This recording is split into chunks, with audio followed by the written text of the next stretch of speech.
My new video guys and my YouTube channel. Today guys we are going to talk about guys how can we off eye comfort mode setting in our Infinix phone. Guys you want to off your eye comfort mode setting, friends, you can off it. And guys now let's see how to off eye comfort mode setting in our Infinix phone. In this video guys I will show you guys. So before starting video friends, first of all go and subscribe the channel, click the bell icon, like my video.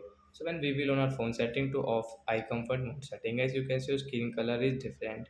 So just click on your display and brightness setting. Guys you can see third option, guys your eye care mode means eye comfort mode setting. Guys you want to off, guys you can off from here guys. This icon guys, tap here to off. After off guys you cannot use guys this eye comfort mode setting, brightness setting guys. You cannot use the schedule option as well. So like that guys you can off your eye comfort mode setting. Eye comfort mode will off in our Infinix phone. Guys you can see phone screen color is normal guys.